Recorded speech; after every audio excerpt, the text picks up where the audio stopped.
Selamat bertemu kembali di channel Dr. Sonang Sitohang, edisi Bisnis Internasional, dengan topik Etika dalam Bisnis Internasional. Namun sebelum kita mulai, saudara-saudara sekalian, jangan lupa tekan tombol subscribe dan aktifkan notifikasi dan lonceng agar Anda tidak ketinggalan informasi berikutnya dari channel ini. Saudara-saudara sekalian, latar belakang penerapan etika bisnis di dalam perusahaan akan menciptakan dan membentuk budaya perusahaan yang khas dan membuat keunggulan dalam perusahaan itu. Dengan terbentuknya budaya yang khas ini akan menciptakan kontribusi pada nilai dan norma yang berlaku pada perusahaan. Etika bisnis bertindak jujur.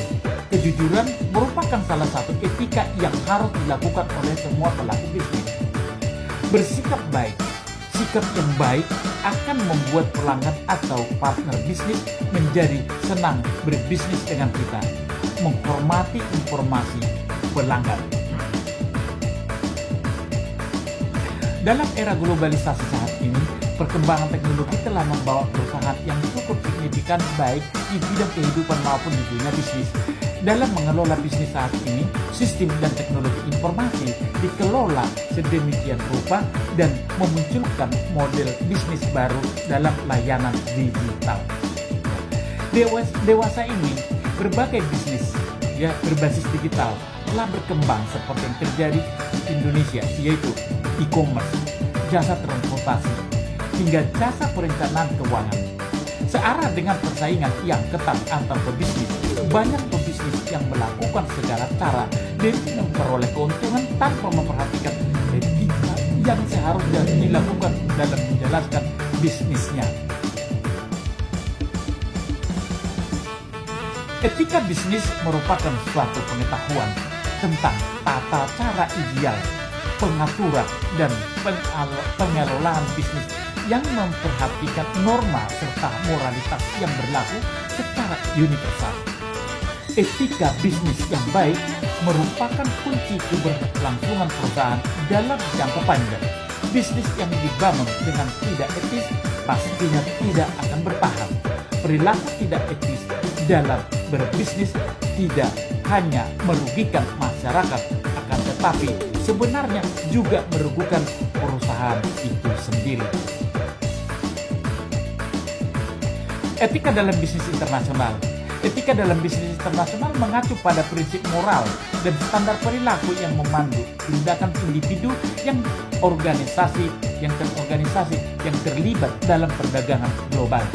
Prinsip dan standar ini membantu memastikan bahwa kegiatan bisnis dilakukan dengan cara yang adil, bertanggung jawab, dan berkelanjutan, serta menghormati hak dan martabat semua pemangku kepentingan. Umumnya dalam dunia bisnis internasional, etika adalah sangat penting. Etika bisnis yang baik berarti perusahaan bertindak secara profesional dan menerapkan tata cara krama yang tepat saat berhubungan dengan orang lain dalam profesi perusahaan. Etika bisnis adalah seperangkat tata krama yang diterima atau diperlukan dalam suatu profesi. Salah satu tantangan utama etika dalam bisnis internasional adalah menavigasi perbedaan budaya dan hukum yang ada antar negara. Dalam beberapa kasus, apa yang dianggap etis di suatu negara mungkin dianggap tidak etis di negara lain. Sebagai contoh, penyuapan dan korupsi adalah ilegal di banyak negara. Namun, hal itu dapat dianggap sebagai praktik bisnis yang diterima di negara lain. Hal ini membuat penting bagi perusahaan yang beroperasi di banyak negara untuk memiliki pemahaman yang jelas tentang norma budaya dan hukum di masing-masing negara tersebut dan untuk mengembangkan serangkaian pedoman etika yang konsisten dari norma tersebut. Aspek penting lain dari etika dalam bisnis internasional adalah tanggung jawab perusahaan untuk menghormati hak semua pemangku kepentingan, termasuk karyawan, pelanggan, pemasok, dan komunitas tempat mereka beroperasi. Ini termasuk mengambil langkah-langkah untuk melindungi lingkungan, mempromosikan praktik ketenaga kerjaan yang adil, dan terlibat dalam praktik bisnis yang transparan dan bertanggung jawab. Perusahaan-perusahaan yang gagal melakukan dapat mengalami kerusakan reputasi yang signifikan dan bahkan mungkin menghadapi dampak hukum. Salah satu cara agar perusahaan dapat memastikan bahwa mereka berperilaku etis dalam bisnis internasional adalah dengan mengembangkan kode etik. Kode etik adalah dokumen formal yang menguraikan komitmen perusahaan terhadap perilaku etis dan menetapkan pedoman khusus tentang bagaimana karyawan harus berperilaku dalam situasi yang berbeda. Pedoman ini dapat mencakup hal-hal seperti cara menangani konflik kepentingan, cara melaporkan pelanggaran kode, dan cara penanganan informasi sensitif.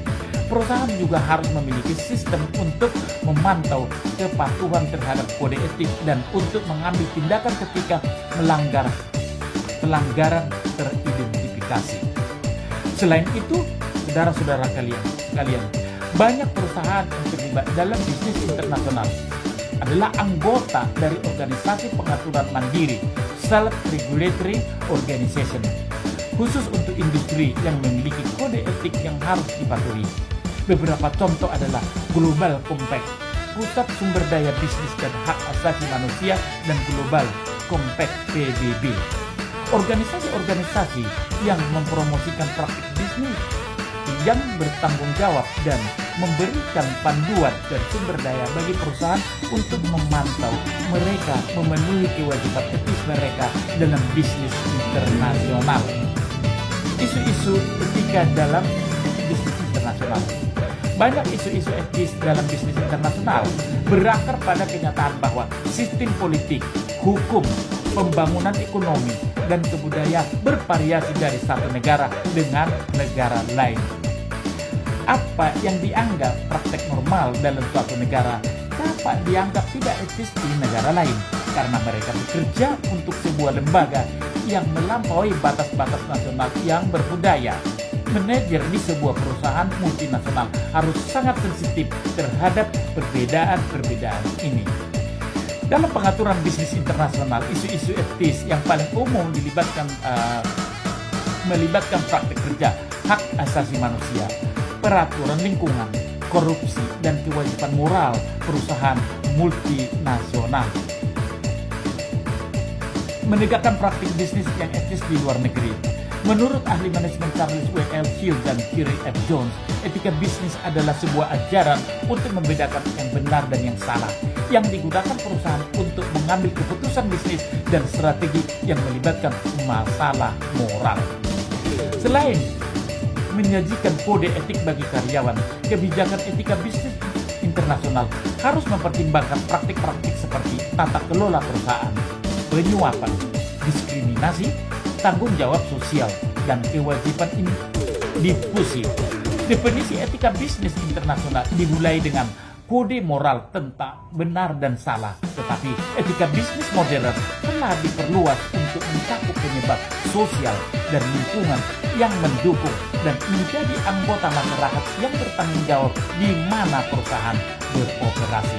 Contoh praktik bisnis yang beretika termasuk pengamatan iklan yang jujur, melakukan pemeriksaan kontrol kualitas internal, dan tidak pernah mengambil keuntungan dari informasi orang dalam. Ya, yang pertama, standar etika produsen serial yang mencegah membuat klaim kesehatan yang tidak berdasar tentang produknya, bahkan jika pesaingnya membuat pernyataan yang tidak terbukti dalam pemasaran mereka.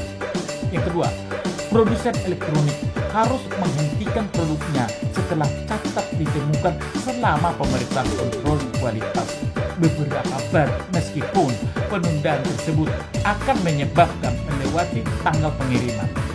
Yang ketiga, seorang karyawan yang mengetahui kekurangan keuangan pada rapat internal rahasia dilarang oleh undang-undang dan kebijakan etika perusahaan untuk mengambil keuntungan dari informasi tersebut dengan cara apapun. Ya, pendekatan etika bisnis atau bisnis etik adalah prinsip-prinsip yang diterima secara besar atau salah, yang secara benar atau salah, yang mengatur perilaku orang-orang bisnis, dan strategi etis atau strategi ethical strategi adalah strategi atau tindakan yang tidak melanggar prinsip-prinsip yang telah diterima.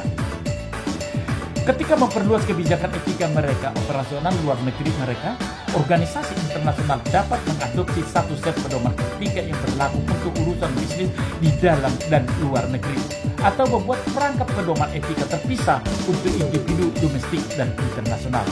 Argumen yang mendukung penerapan kode etik tinggal di seluruh organisasi internasional menekankan tanggung jawab perusahaan untuk memenuhi standar etika yang tinggi dimanapun ia berbisnis, menegaskan bahwa mengadopsi praktik etika negara tuan rumah adalah kesalahan karena etika harus melampaui perbedaan budaya. Organisasi yang mengambil pendekatan ketika di Roma terhadap standar etika berpendapat bahwa dalam suatu tertentu membengkok atau mengabaikan aturan etika diperlukan untuk mengakomodasi perbedaan budaya dalam praktik bisnis selama aktivitas tersebut legal di negara asal perusahaan dan di negara tuan rumah. Hambatan etika dalam bisnis: lain bangsa, lain pula budaya, lain budayanya, lain pula etikanya. Proses pengaturan bisnis internasional yang saling menguntungkan dapat disabotase oleh kegagalan perusahaan untuk menghargai budaya calon mitra bisnisnya. Sementara individu dalam budaya tertentu menanggapi situasi bisnis secara berbeda. Contoh berikut adalah beberapa hambatan budaya dalam bisnis yang sering muncul selama transaksi internasional. Yang pertama, bentuk sapaan di Amerika Serikat dan Inggris Raya. Rekan biasanya saling menyapa dengan nama depan meskipun mereka baru saja bertemu. Namun di Jerman, Jepang, China, dan banyak negara lainnya memanggil rekan bisnis dengan nama depannya dianggap sebagai tanda tidak hormat. Di negara-negara seperti itu lebih umum memanggil kolega dengan gelar dan nama belakang mereka. Kritik publik. Di sebagian besar organisasi bisnis di Amerika dan Eropa Utara, karyawan didorong untuk mengungkapkan pendapat terkait bisnis mereka dengan hormat.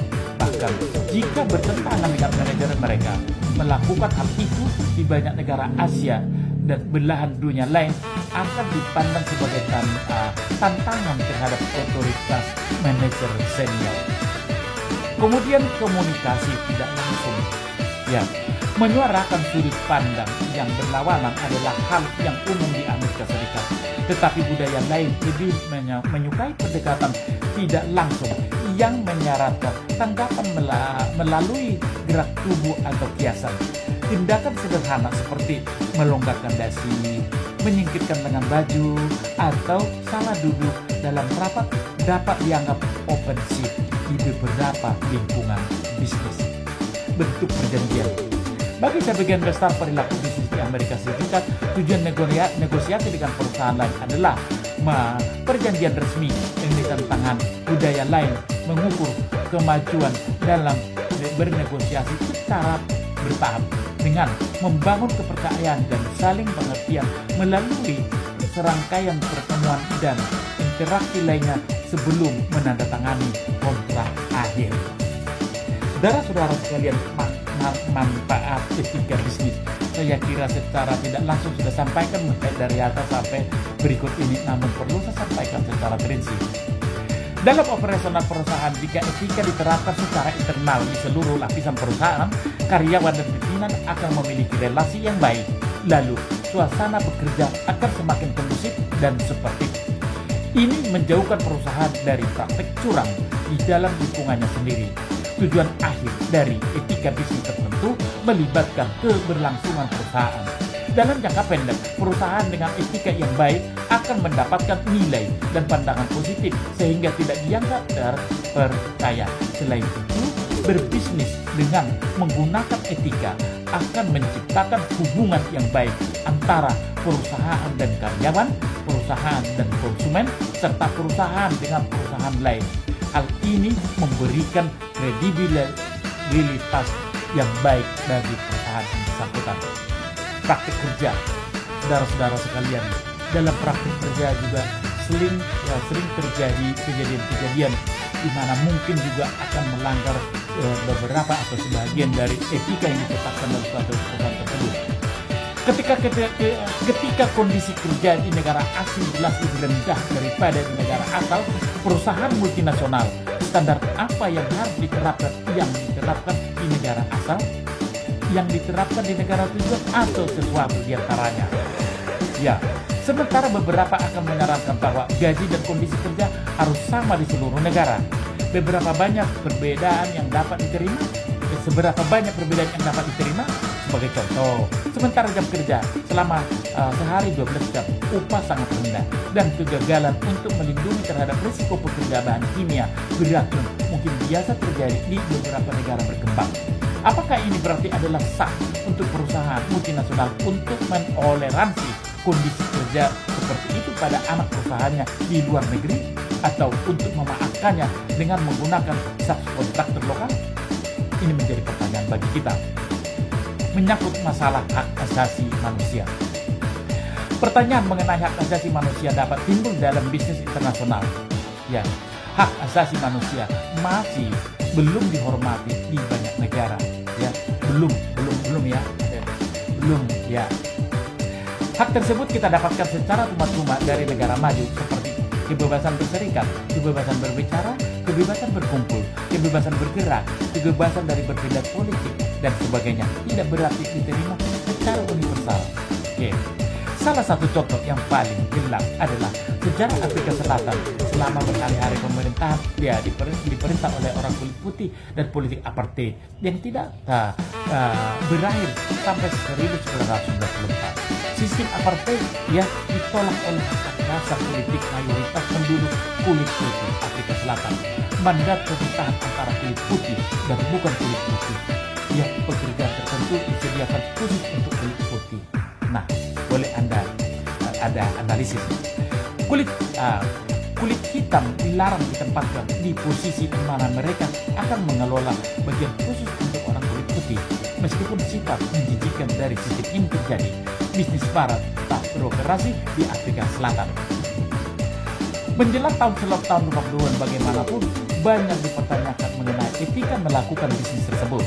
Mereka berargumentan bahwa investasi masuk oleh perusahaan multinasional asing dengan meningkatkan ekonomi Afrika Selatan didukung terhadap rezim dukungan terhadap rezim apartheid menjadi represif.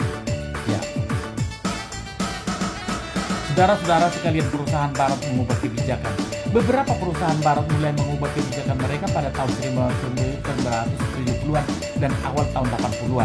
General Motors yang memiliki kegiatan yang signifikan di Afrika Selatan berada di garis depan brand ini. General Manager mengadopsi apa yang kemudian disebut prinsip Sullivan.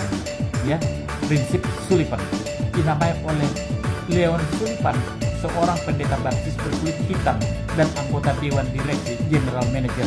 Sullivan berpendapat bahwa itu secara etis dibenarkan bagi General Manager untuk beroperasi di Afrika Selatan selama dua kondisi terpenuhi. Pertama, perusahaan tidak harus mematuhi hukum apartheid di wilayah operasional perusahaan itu sendiri di Afrika Selatan. Kedua, perusahaan harus melakukan segalanya dengan kekuasaan yang dimilikinya untuk mempromosikan penghapusan hukum apartheid. Prinsip Sullivan secara luas diadopsi oleh perusahaan Amerika Serikat yang beroperasi di Afrika Selatan.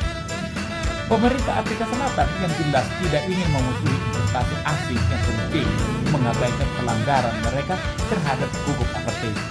Namun setelah 10 tahun, Leon Sullivan menyimpulkan bahwa hanya mengikuti prinsip-prinsip itu tidaklah cukup untuk memecahkan rezim apartheid, dan bahwa setiap perusahaan Amerika, bahkan mereka menganut prinsip-prinsipnya, tidak bisa secara etis membenarkan kehadirannya mereka di Afrika Selatan.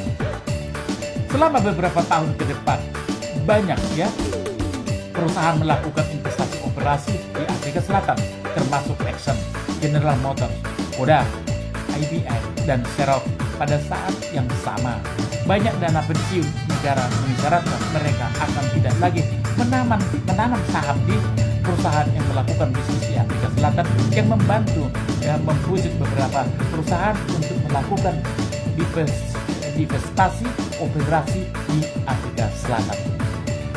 Divestasi ini ditambahkan dengan pengenaan sanksi ekonomi dari Amerika Serikat dan pemerintah lainnya, ya, memberikan kontribusi terhadap pengabaian kekuasaan minoritas kulit putih dan apartheid di Afrika Selatan, dan pengenalan pemilu yang demokratis pada tahun 1994.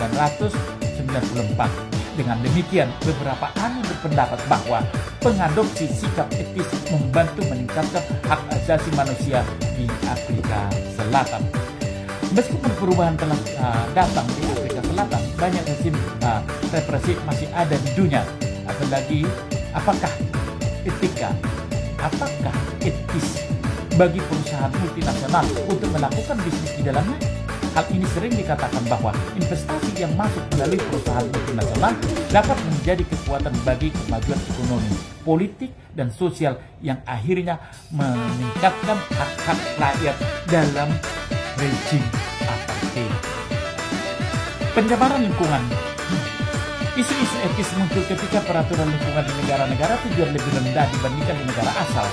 Banyak negara maju memiliki peraturan substansial yang mengatur emisi polutan, pembuangan bahan kimia beracun, penggunaan bahan beracun di tempat kerja, dan sebagainya.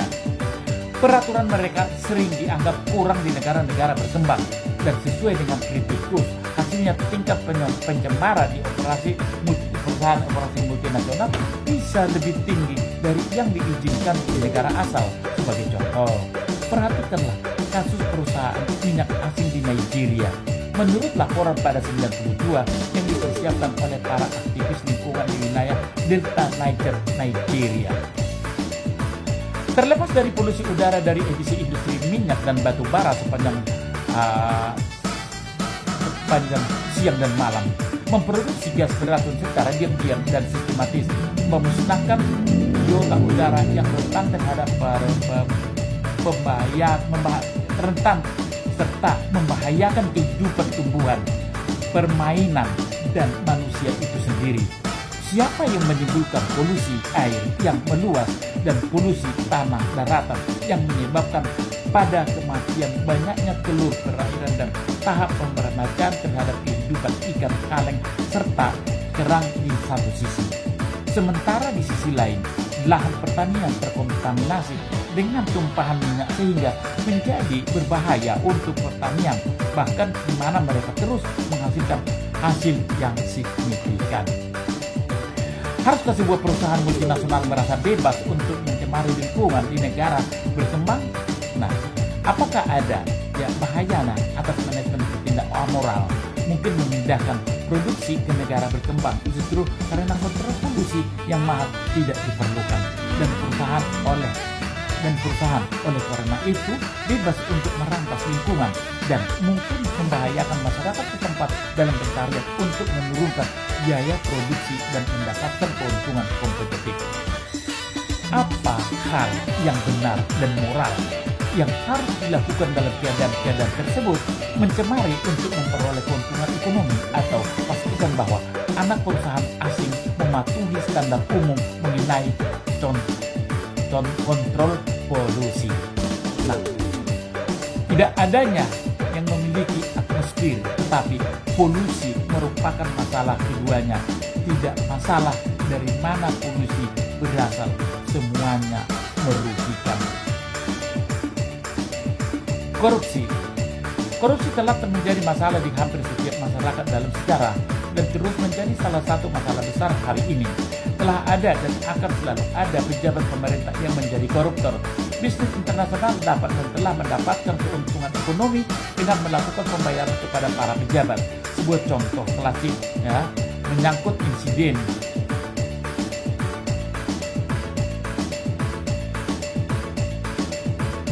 yang dipublikasikan pada tahun 1970. Carl Cochin, Presiden Lockheed, melakukan pembayaran senilai 12,5 juta US dollar kepada agen Jepang dan pejabat pemerintah untuk mengamankan pesanan besar untuk Lockheed Crystal Jet dari Nippon Air. Ketika pembayaran ditelusuri, pejabat Amerika Serikat Lockheed dibebankan dengan pemalsuan catatan dan pelanggaran pajak. Meskipun pembayaran tersebut seharusnya menjadi praktek bisnis yang berlaku di Jepang, Hal itu mungkin dipandang sebagai bentuk yang sangat mewah seperti pemberian hadiah. Pembayaran dianggap sebagai skandal di sana juga. Para menteri pemerintah yang bersangkutan yang dikenakan pidana. Satu bunuh diri, ya pemerintah jatuh dalam kehinaan dan orang-orang Jepang marah. Rupanya pembayaran tersebut bukan merupakan cara yang diterima untuk melakukan bisnis di Jepang. Pembayaran tidak lebih dari suap. Dibayarkan kepada para pejabat yang korup untuk mengamankan pesanan besar yang mungkin dapat diperoleh produsen lain seperti Boeing. Kochian jelas terlihat dalam perilaku yang tidak etis, sering untuk berpendapat bahwa pembayaran tersebut merupakan bentuk yang tidak diterima untuk melakukan bisnis di Jepang, adalah melayani diri sendiri, dan itu tidak benar. Kewajiban moral. Perusahaan multinasional memiliki kekuatan yang berasal dari kontrol mereka atas sumber daya dan kemampuan mereka untuk memindahkan produksi dari negara ke negara. Meski daya yang dibatasi tidak hanya oleh hukum dan peraturan, tetapi juga oleh disiplin pasar dan proses yang kompetitif, itu adalah sesuatu yang substansial. Beberapa filsuf moral berpendapat bahwa dengan memiliki kekuasaan datang tanggung jawab sosial bagi perusahaan multinasional untuk memberikan sesuatu kembali ke masyarakat yang memungkinkan mereka untuk berkembang dan tumbuh. Konsep tanggung jawab sosial, social responsibility, mengacu pada gagasan bahwa pengusaha harus mempertimbangkan konsekuensi sosial dari tindakan ekonomi ketika membuat keputusan bisnis, dan bahwa harus ada pertimbangan yang mendukung keputusan yang memiliki keduanya, yaitu konsekuensi ekonomi dan sosial yang baik. Dilema etis. Kewajiban etis perusahaan multinasional terhadap kondisi kerja, hak asasi manusia, korupsi, pencemaran lingkungan, dan keengganan kekuatan yang tidak jelas tujuannya. Mungkin tidak ada persetujuan mengenai prinsip-prinsip etis yang diterima. Dari perspektif bisnis internasional, beberapa ahli berpendapat bahwa apakah sesuatu dianggap etis bergantung pada perspektif budaya seseorang. Di Amerika Serikat itu dianggap dapat diterima untuk mengeksekusi pembunuhan, tetapi dalam banyak budaya ini tidak dapat diterima. Eksekusi dipandang sebagai suatu penghinaan kepada martabat manusia dan hukuman mati adalah dilarang.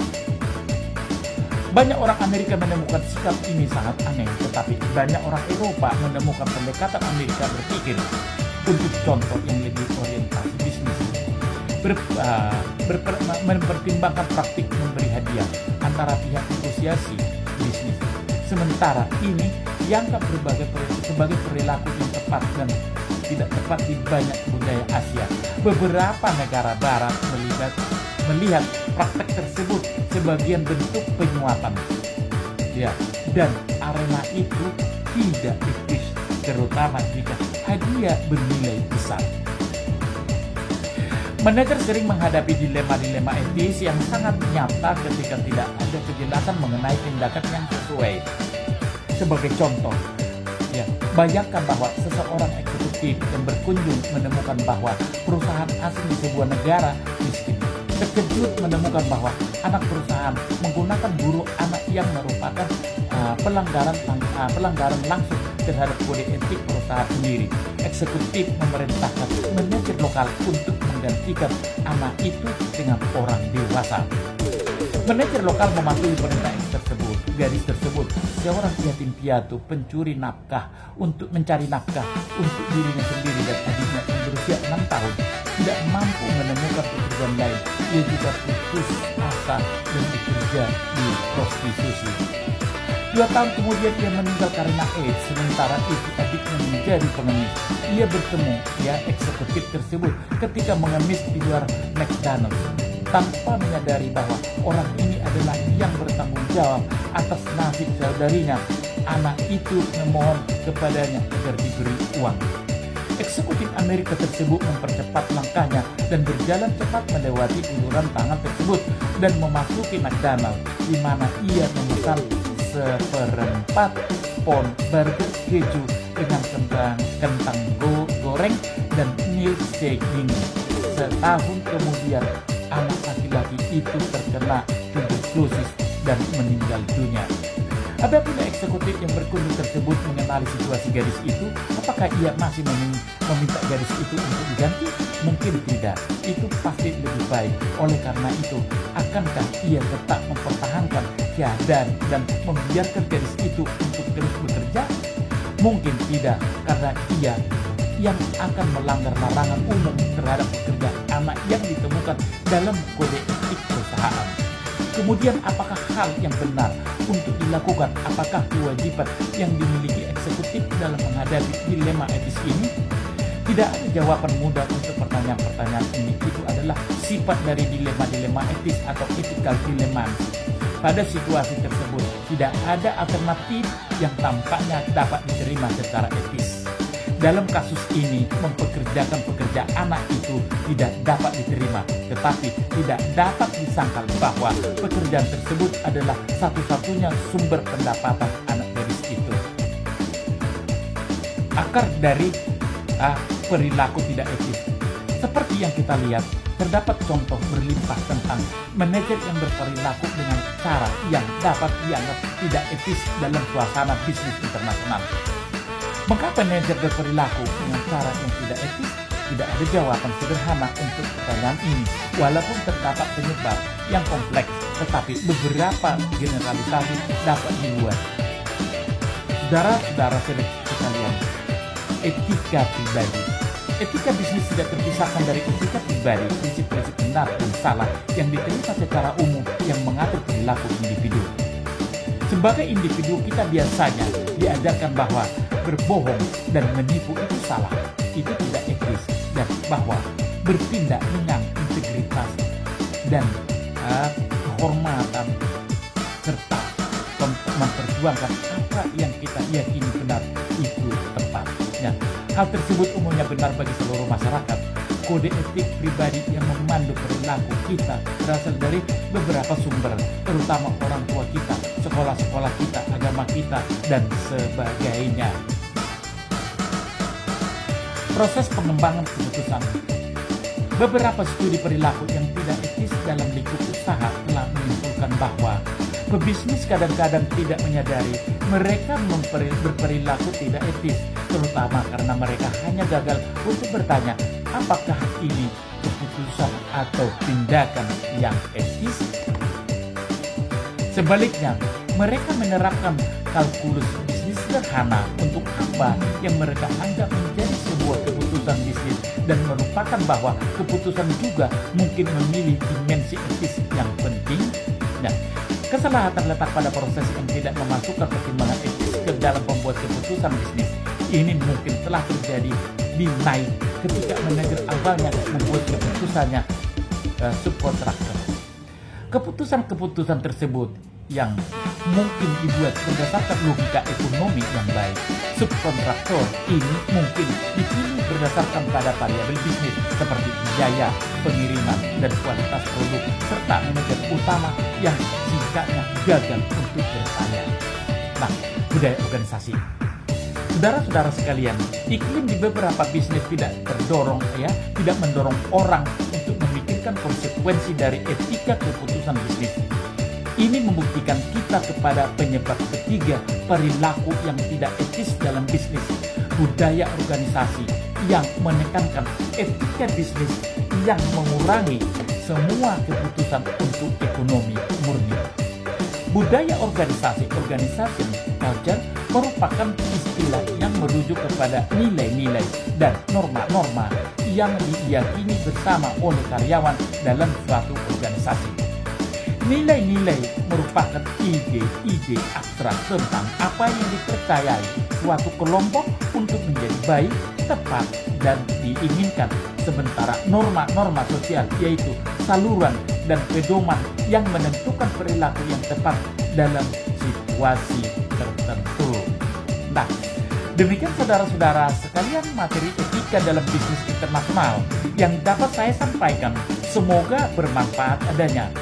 Apabila ada yang perlu diklarifikasi, dapat menghubungi channel Dr. Sonang Sitohang. Sampai jumpa pada edisi berikutnya dengan topik yang berbeda. Terima kasih.